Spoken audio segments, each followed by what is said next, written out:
Welcome to Meet the Press Now. I'm Kristen Welker in Washington. We begin in Davos, Switzerland, where after delivering a grievance-fueled address to European leaders gathered at the World Economic Forum today and assailing many of America's closest allies, late this afternoon, President Trump abruptly changed course, dropping his threat to place tariffs on European countries and announcing a framework agreement has been reached with respect to Greenland's future. The president speaking to reporters just moments ago, saying the deal, quote, gets us everything we need, but offering very few details. Well, we have a concept of a deal. I think it's going to be a very good deal for the United States, also for them. And we're going to work together on something having to do with the Arctic as a whole, but also Greenland. It's not specific enough to know at this point how long this lasts, whether it's forever. Forever. It'll be forever. For Greenland at this point. Yeah. Forever. Now, just moments ago, NATO putting out a statement saying discussions about the framework would focus on, quote, ensuring Arctic security. The statement making no mention of the U.S. annexing or taking control of the territory. The president's sudden announcement of an apparent off-ramp over Greenland comes after the European Union announced today it would halt trade negotiations with the U.S. over those now canceled tariffs, and after NATO's Secretary General met with the president. Markets ended the trading day just moments ago, rebounding on the news after plunging yesterday nearly 900 points over concerns of a trade war. The president began his day in Davos with several stern remarks on the world stage, doubling down on what he called the U.S.'s claim to Greenland, but also walking back his threat to use force to take it. This enormous unsecured island is actually part of North America, on the northern frontier of the Western Hemisphere. That's our territory. It's the United States alone that can protect this giant mass of land, this giant piece of ice, develop it and improve it and make it so that it's good for Europe and safe for Europe and good for us. And that's the reason I'm seeking immediate negotiations to once again discuss the acquisition of Greenland by the United States. We probably won't get anything unless I decide to use excessive strength and force where we would be, frankly, unstoppable. But I won't do that. They have a choice. You can say yes, and we will be very appreciative, or you can say no, and we will remember.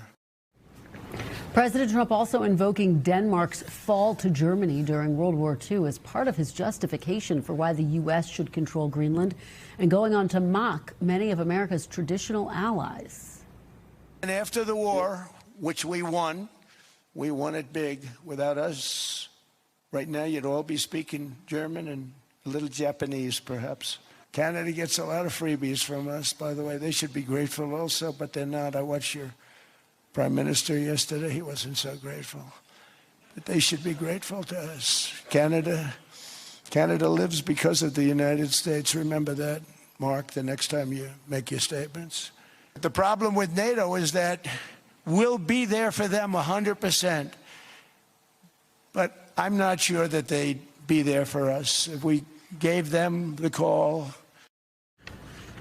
Now, to be clear, as we've previously noted, Article 5 of the NATO Charter has only been invoked once, after 9/11, when NATO countries came to the collective defense of the United States. Today, before President Trump's announcement of a framework of a deal, the NATO secretary reiterated the alliance's commitment to the defense pact. You are not absolutely sure that the Europeans would come to the rescue of the U.S. if you will be attacked. Let me tell you, they will. And they did in Afghanistan, so you can be assured, absolutely, if ever the U.S. will be under attack, your allies will be with you. Absolutely, there's an absolute guarantee. Joining me now is NBC News Chief Justice and National Affairs Correspondent Kelly O'Donnell.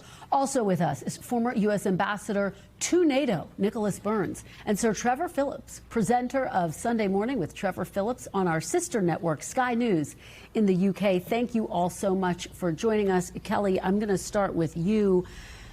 Extraordinary day of developments at NATO. The president started his day with that speech lambasting the United States allies and then with this whiplash, saying, yes, we've reached the framework of a trade deal. What do you make of it? Where is it all going from here? It is a stunning day, in part because the tone does matter. The president used very harsh, at times insulting, even degrading language of nations that have been at the side of the United States for decades. And he asserted powers that the United States would only use in extreme cases. So to even discuss it with allies is shocking.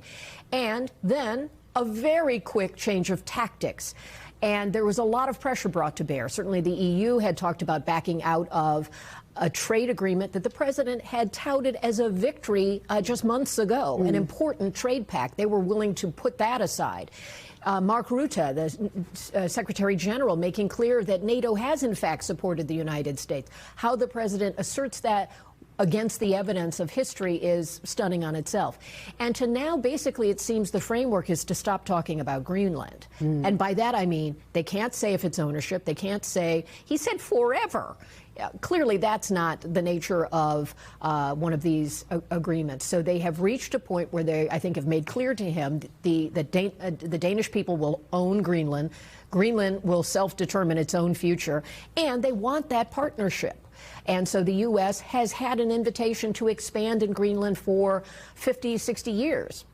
So it is a stunning turn of events. The president went in with an intent to show strength and to show the force of his presidency, and he ended up perhaps getting something he wanted, but the real assessment in this moment is that he's not going to buy Greenland. He's not going to invade Greenland. He'll have access to Greenland, which is where we were weeks ago. Walking back from that core demand that he had, Kelly, one of the aspects of his speech that people took note of, the fact that he seemed to repeatedly confuse Iceland with Greenland. I'm going to play a clip, get your reaction on the other side. I'm helping NATO, and I've until the last few days when I told them about Iceland, they loved me. They're not there for us on Iceland, that I can tell you. I mean, our stock market took the first dip yesterday because of Iceland. So Iceland's already cost us a lot of money. What are people saying? What's the reaction been that you're hearing? Well, what's striking about that is we always look when a president makes an error. Of course, everyone slips with the tongue. Everyone misspeaks. We give a lot of latitude for that. He had earlier in the speech referred to piece of ice in describing Greenland, which, of course, that is part of its Arctic nature. But to then repeatedly refer to Iceland and not catch himself that it was Greenland he was referring to is notable. People will decide what they think that means. The president flew overnight. His trip was delayed. He's nearly 80 years old. There's a lot going on. You can have a lot of reasons for that. But when the president makes factual errors or misstatements that might be very human, it is notable, and it was certainly notable today. Absolutely. Kelly O'Donnell, thank you so much for starting us off today. We really appreciate it. Nick Burns, I'd like to go to you. Again, as Kelly is mapping out, there's so much that is notable about what transpired today. The fact that effectively President Trump is back to where the United States was several weeks ago. What do you make of the idea that there's now a framework for a deal in place? Well, Kristen, I first have to say, when the president cast doubt again today on whether the NATO allies would defend the United States, I was the American ambassador to NATO on 9/11. And I remember, and this is ironic, that it was the Canadian and Danish ambassadors who were among the first to come to me to say they wanted to protect us and invoke Article 5. And as you know, Denmark had the highest, on a per capita basis, highest losses, casualties in Afghanistan over 20 years. So that bears repeating to an American audience that NATO does stand by the United States. I think this has been, I mean, what an up and down roller coaster day. Obviously, it's positive that President Trump has taken the threat of military force against a NATO ally, which was a crazy idea from the beginning, off the table. Good that the tariffs have been removed, hopefully by both sides, so that there can be rational conversation. I cannot envision any outcome short of what Kelly just said, that the Danes will not sell Greenland to the United States.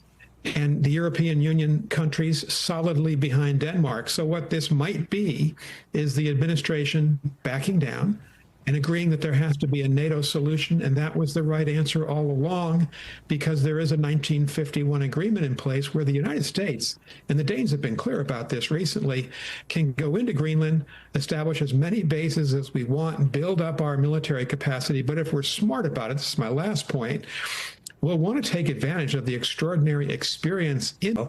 Let's hope that that's where the president is heading.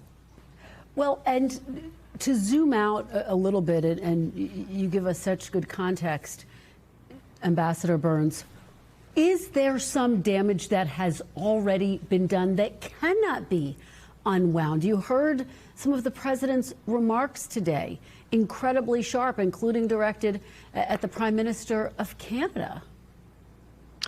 I think there's been a lot of damage done, and the Europeans and Canadians are not going to forget the repeated threats of the use of military force by the president himself and by his press secretary and others over the last 3 weeks. How can they forget that when that's the first time since 1949 that any NATO ally has threatened to attack another? That's first. Second, as Kelly and you have both said, the extraordinary attacks on the European leaders personally, whether it's President Macron, whether it's Prime Minister Carney of Canada, the belittling of Europe's achievements, belittling of the nature of their multiracial societies, which, by the way, look a lot like our multiracial, multi-ethnic, multi-religious society that we prize, many of us here in the United States. So I think a lot of damage has been done. I think the administration did not calculate how tough and united the European response has been and will continue to be. And I wonder if you can help us with a little bit of a reality check here. Part of the president's initial justification for wanting to take Greenland was he said there were threats by China and Russia. I spoke to Treasury Secretary Scott Bessent about that today. I said, what's the national emergency here that would require imposing these tariffs? He said the national emergency is preventing a national emergency. So it doesn't seem like they were citing an imminent threat. But does China, I know you were the former ambassador to China as well, does China pose a threat in that region? I believe both Russia and China pose, a medium to long-term threat with the melting of the polar ice cap, which means that there'll be a free passage, a navigable passage between the Pacific and Atlantic Oceans.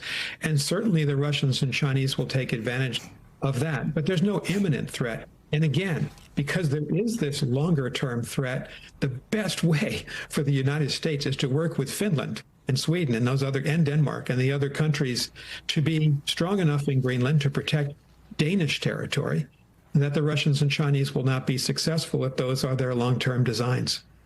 All right, Ambassador Burns, thank you so much for joining us as always. We really appreciate your insights.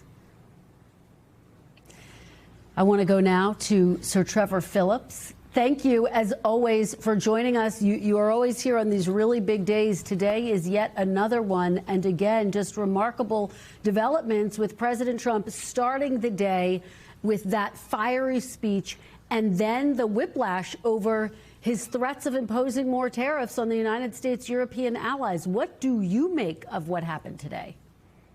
Well, Kristen, as always, it's lovely to be with you. And what I should first say is that there is a wave of relief washing over England that there will not be Delta Force troops landing in Greenland. I think that is the first and most important thing. And I'll tell you why I'm particularly relieved about that. But there was a moment in the president's speech where he referred to his Scottish antecedents. And I could just write the next part of the speech where he said, you know what, United States, Canada, England, we all used to be part of the same country. Why don't we all get together again? But you'll have a king, and he'll live in Washington. So that's off the table. We're also slightly confused about the Iceland thing because we also have a big grocery chain here, which is called Iceland. So there was a moment there where we were slightly worried he was going to come and take over the grocery chain. But the basic point is that the temperature has been cooled a little bit. It would be great to see if this framework really is a reality. We hope that there will be some sensible conversation about the United States' need for security, and it's a legitimate one, but in the context of NATO. And I think that the one thing that I would say that is important about the reaction here is that, you know, if the president wants Europe to love him, and there was a lot of tone in his speech in which you could come down to say, why don't you guys love me? Why don't you respect me? It would be good, if you want that to happen, not to turn up and tell us you're great. You're great in the United States, and you Europeans, really, you don't know what you're doing. I don't think that's a smart way to get people to love you. Well, you take me to my next question, because we heard incredibly strong reaction from a range of European leaders. I want to play a little bit of what the British Prime Minister said earlier today and then get your reaction on the other side. I will not yield. Britain will not yield on our principles and values about the future of Greenland under threats of tariffs. And that is my clear position. Prime Minister Starmer there, the EU also announced it was halting work on a trade deal with the U.S. How much impact do you think that had on getting the president to this point? Well, I hope it had some impact. We know that he likes Britain. We know that he pays attention to what British leaders think. But clearly, he may not understand just how badly some of what he said has gone down here. Bear in mind, this is a country which has not been invaded for getting on for 1,000 years. We are used to ruling ourselves and being treated as equals and treating others as equals. So I think that it may be, and we have some very skilled diplomats here, that the message finally got through to the president that it is entirely possible to protect the United States, and no country wants that to be the case more than the United Kingdom. It may finally have gotten through to him that maybe the way to do this is, if you like, not by the manners that, you know, as you know, Chris, and a lot of my family lives in the United States, and we're used to some rough stuff in Queens, New York. But perhaps those aren't the manners that need to be adopted on the international stage right now. Treat us with respect, treat us as equals, and we will support you because you are our closest allies, closest cultural fit. And, you know, we love the United States, but only if we are treated properly. And Sir Trevor Phillips, we are talking about the reaction from leaders just very quickly. I mean, President Trump called European leaders, called Europe unrecognizable, said it was heading in the wrong direction. How do the people of Europe hear those comments, and how tuned in are they? I think that when we hear the kinds of things that the president says, we don't recognize the country that he's describing. And I would make an open offer. I'm really happy here to say, Mr. President, come visit. I will show you around London. It is not the criminal infested hellhole that somebody has told you. Come and visit the place where I am in now. This is one of the biggest, nicest libraries in London to which I have access. You'd love it here. It will be great. So come and visit. I'll show you around. And I think you'll have a very different impression of Europe than the one you currently have. All right, Sir Trevor Phillips, we'll see if he takes you up on that invitation. Thank you so much, as always. We really appreciate your insights on this very significant day. Pleasure, Kirsten. And joining me now from the ground in Nuuk, Greenland, is NBC's Ellison Barber. Ellison, thanks so much for being here. So give us what the reaction is. I know this is all just developing right now. Have you been able to get reaction from people who live there in Greenland? We've started to a little bit. I'll be honest with you. A lot of people have just not wanted to talk about this. This has been taking up so much of their lives, so much of the conversation, particularly here in Nuuk with so many international journalists in town. We did speak to one man who, when I read him that post, and I said, at this point, we don't have more details than this, but what do you make of it? He said if it's about security, that's something he's okay with. Listen. I think maybe they are making deal about the security of the Arctic, but I am glad to see the NATO and the European Union taking more seriously about the security in Greenland. You know, as we've been here the last couple of days talking with people, what we hear again and again is that people are not interested in becoming part of the United States. But they have said we've had treaties with the U.S. since World War II, where there's already a base in the north, that if there wanted to be more, those are things that they believe the people here, as well as the government here, would be interested in having discussions. But when it comes to this broader topic of the idea of Greenland becoming a part of the United States, almost every single person we have spoken to have said that they are not interested in that. In fact, there's been a lot of animosity and frustration towards the idea of it, and this insistence people feel like they have heard from President Donald Trump. I was speaking with a former member of parliament earlier today, shortly after we heard President Trump speaking in Davos, and she heard him make that comment referring to Greenland as an icebox. She said it's not just this giant piece of ice, we are human beings. And she said there are a lot of people here right now, and we have spoken to many of them, who in the past couple of days have genuinely felt afraid because they have felt uncertain about what could possibly come next. One person we spoke to this evening, he lives in London, but his grandmother, she is a Greenlander. She lives here in Nuuk. He said he'd been visiting her the last couple of days. When I read him that post from President Trump on True Social, he said, I'm not sure I believe it. And one of the things he pointed to was he said, we saw what happened in Venezuela. He's the second person we've heard mention that. So there's still a lot of uncertainty here, still a lot of fear, and people aren't sure what to believe and what will come next. Kristen? Well, your reporting on the ground there has just been fantastic. Ellison, thank you for bringing us an interview, responding to this breaking news. We really appreciate it. We thank you for watching. And remember, stay updated on breaking news and top stories on the NBC News app or watch live on our YouTube channel.